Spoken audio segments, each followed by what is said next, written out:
Kenapa? Udah? Jangan kayak gitu. Oke. Nah, belum. Pak menanggapi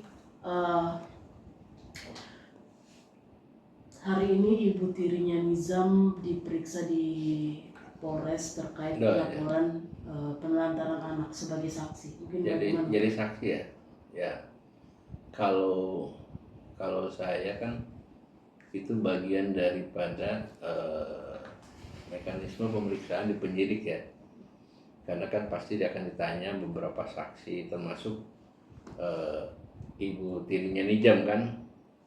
Masalah nanti penyampaian seperti apa ya, dalam kondisi orang yang sudah ditahan, dalam kondisi orang yang sudah jadi tersangka kan, penyampaiannya apakah dengan memberatkan, meringankan ya kita lihat nanti ya.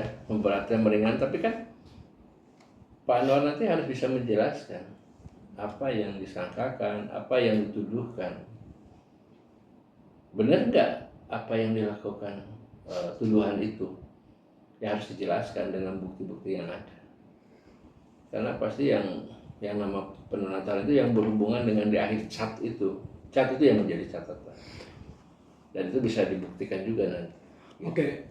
Bang, ini juga katanya lawyernya dari Ibu Tiri itu bahwa Yayan Nizam ini memang ada jejak KDRT, bahkan sampai menikah 6 kali. Apakah itu benar, Bang? Ibunya Nizam? Ibu tirinya Nizam. Dari pengacaranya Ibu tirinya Nizam. Bilang apa? Mengatakan bahwa memang ada jejak KDRT. Jejak? Iya, jejak KDRT. Bahkan sampai menikah 6 kali, Bang. Itu benar gak sih, Bang? Ya, dalam tudingan kan sampai 12 kali ya. Tudingan. Ya, saya itu kan saya tuh kadang-kadang, saya mohon maaf ya, walaupun saya asli Sukabumi, tapi posisi saya ada di kota gitu. Kalau di daerah itu rata-rata ya seperti itu ya, nikah itu berkali-kali, karena kan nikahnya tidak nikah negara ya, nikah secara agama syirik. Saya nggak peduli lah dengan itu kan haknya dia ya, mau nikah berapa kali pun.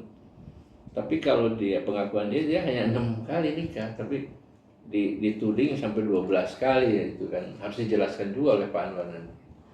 Bang, soal kemarin juga yang rapat RDP Komisi 3 itu yang KPAI mengatakan bahwa kepergian Nizam ini ada unsur perencanaan, Bang, oleh ayah kandung dan ibu tirinya itu. Menanggapinya seperti apa sih, Bang?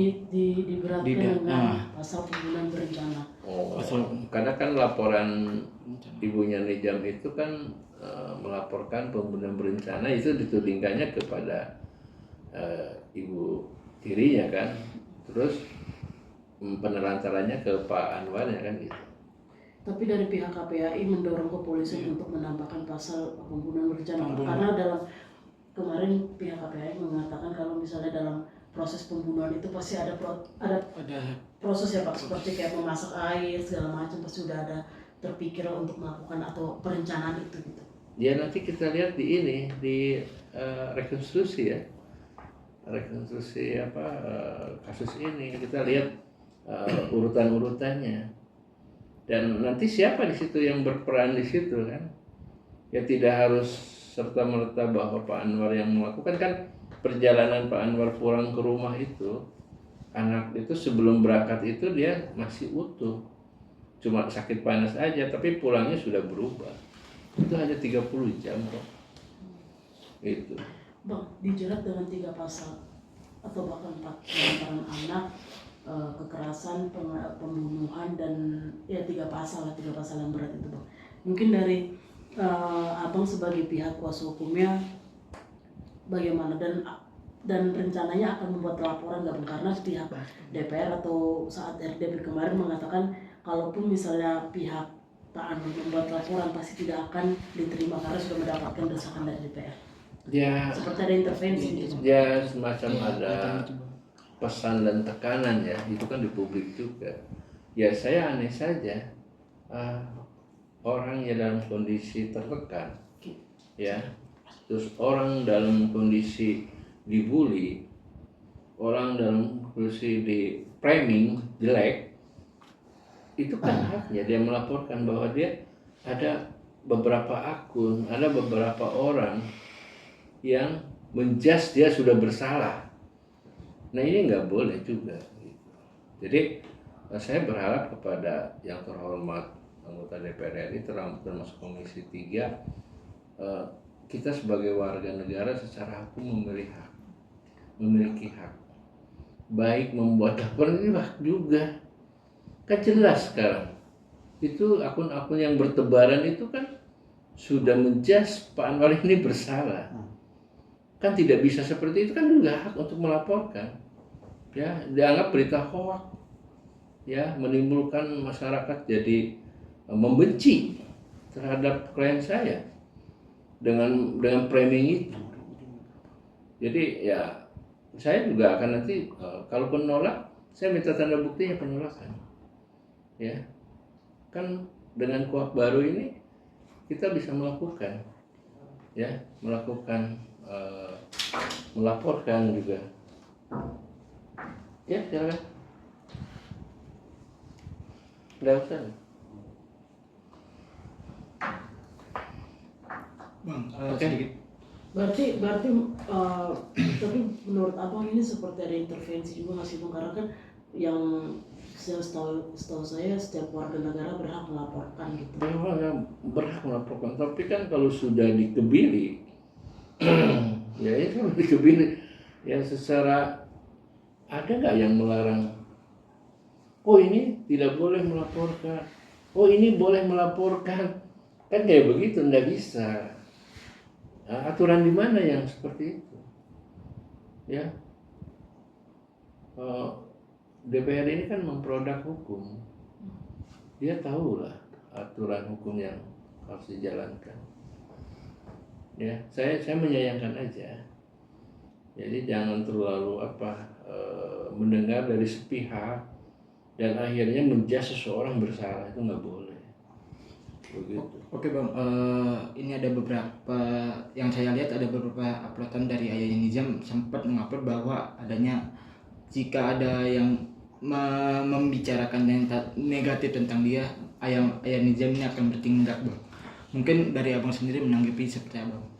Ya, kita kan sekarang sudah mengumpulkan akun-akun semua ya, berita-berita. Kita sudah dengan tim sudah, dan nanti kita lihat setelah pemeriksaan ini apakah unsur pidananya ada atau tidak. Kan polisi juga nggak boleh diintervensi, harus netral ya. Secara psikis polisi dipanggil ke DPR itu beda, Pak. Ya, penyidik polisi itu dipanggil ke DPR beda. Ya, itu aja tidak saya sebutkan. Nah ini juga repot nanti. Dan saya berharap kepada polisi sebagai penegak hukum, sebagai penyidik, ya harus netral, tidak boleh ada intervensi dari pihak mana. Jangan karena dipanggil oleh DPR langsung menentukan orang sebagai tersangka, tidak bisa. Ya. Oke bang, mungkin kedepannya mungkin langkah apa yang abang mau lakukan itu? Ya, kita pertama mendampingi Pak Anwar pemeriksaan dulu. Nanti dari hasil pemeriksaan apa saja sih yang disampaikan itu kita kaji juga, ya. Yang terdekat ya. Oke.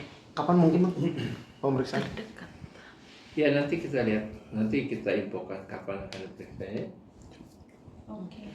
Bang. Ya kita emang ada panggilan, namun kondisinya kan Pak Anwarnya habis diperiksa oleh dokter dan sakit, ya coba untuk komunikasi dulu lah dengan penyidik, masih ada waktu.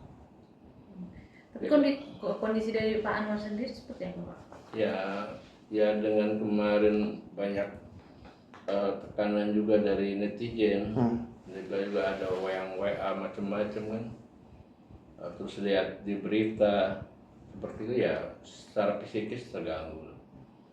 Psikisnya terganggu juga akibat kurang tidur juga. Selama ini jadi mohon maaf juga ya karena kondisi kesehatan. Namanya manusia, anak ditinggalin sama anak, juga banyak tekanan dari sana sini ya hal yang wajar lah. Tapi cuma ya saya selaku PH ya ngasih semangat aja lah. semangat dan sabar sambil berdoa apa yang sekarang disangkakan kepada klien kami, ya mudah-mudahan klien kami kuat gitu. Itu aja. Apa mungkin bisa sedikit diceritakan pemanggilan untuk besok tuh sebagai apa mungkin? Ya kan perkara ini kan masih penyelidikan ya, jadi masih klarifikasi. Sebagai saksi. Klarifikasi dulu. Biasanya baru nanti naik selanjutnya, tergantung hasil pemeriksaan ya, saksi-saksi dan bukti-bukti. Bang, tadi aku sempat bilang juga ada WA yang macam-macam ke Pak Anwar. Nah ini isi WA-nya bagaimana Bang? Apa? Iya kan macam-macam, banyak juga. Saya bilang nggak usah ditanggapi, dan kalau bisa blokir, karena kalau dibiarin terus-terusan ya.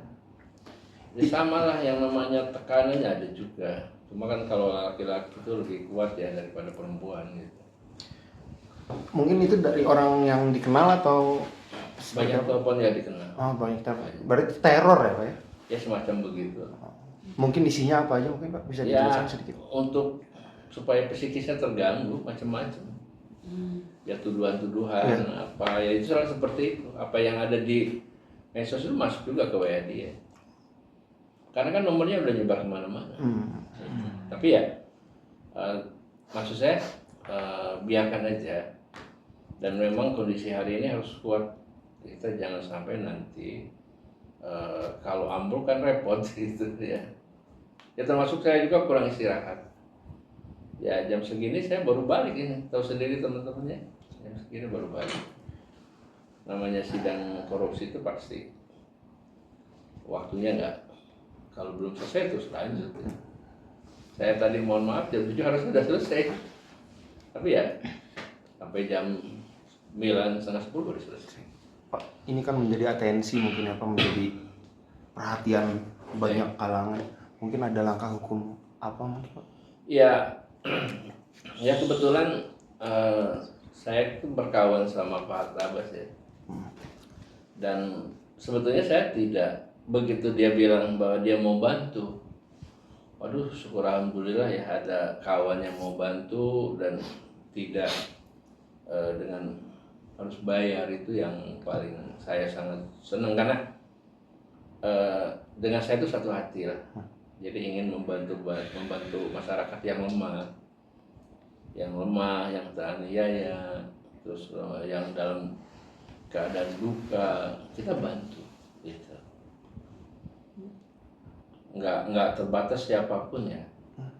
Karena kalau lihat jejak digital saya, pasti saya banyak di berita masuk banyak orang yang saya bantu. Gitu. Bang, tadi abang sempat bilang juga psikisnya Pak Anwar ini sempat terganggu juga karena pemberitaan ini. Mungkin perubahan yang signifikan itu seperti apa Pak?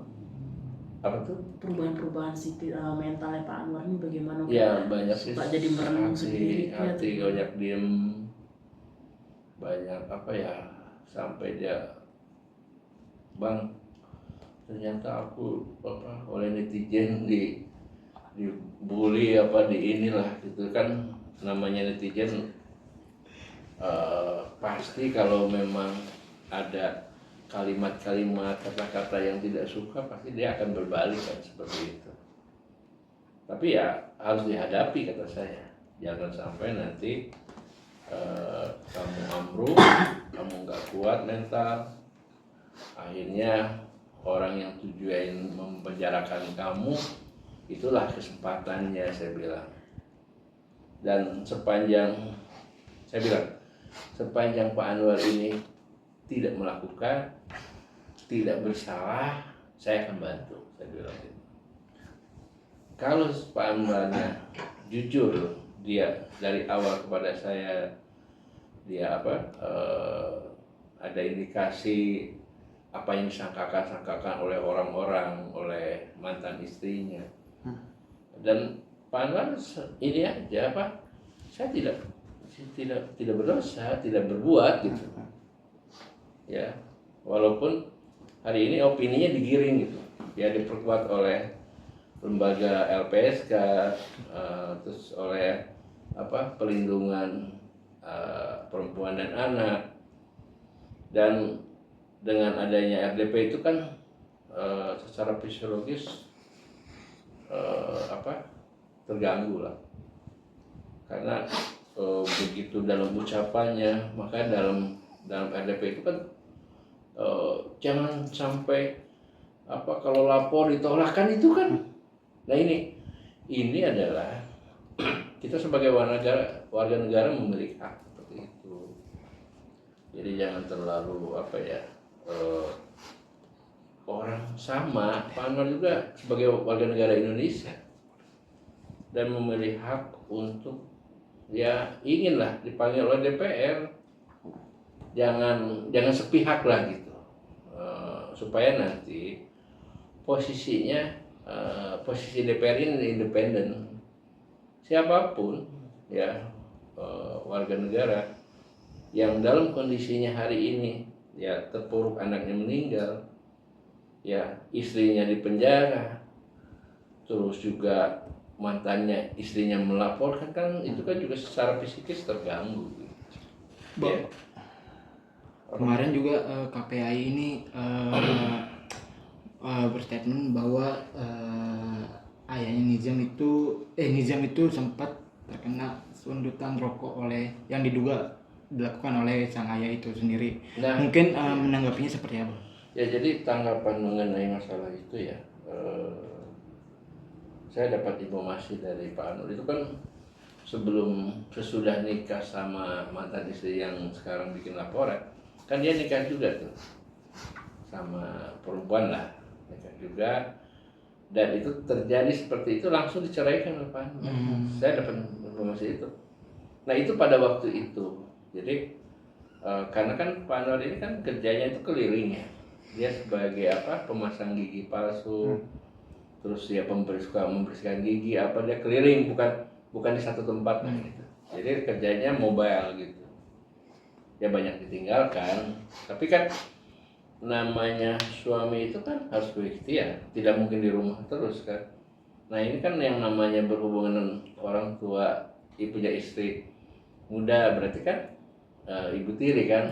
Nah ini juga nggak bisa juga kan 24 jam nungguin anak, kan harus cari nafkah juga. Itulah yang terjadi. Bang, dari pihak abang terkait ada pesan teror dan lain-lain, akan mengikuti jejak Lisnawati bang untuk melaporkan, mengadukan ke LPSK juga bang? Ya saya rencana nanti seperti itu, tapi kan kondisi hari ini Pak Awa ini baru pulang, saya baru tahu nih, dia baru pulang dari dokter ya, ada surat dokternya juga, ada semua resepnya ada juga nih. Nanti coba saya mau ngobrol juga, katanya sakit ya, mudah-mudahan lah cepat sembuh ya. Jadi ini kan pengaruh dari tekanan-tekanan ya, dengan jadi dia itu sakit itu karena bukan begitu loh gitu, harusnya seperti ini. Jadi cerita-cerita itu bukan seperti itu.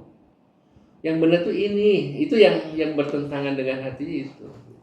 Berarti ada niatan untuk melaporkan atau bawa ke jalur hukum juga bang? Ya, nanti kalau memang tidak terbukti laporan ini ya kita harus lapor balik. Bapak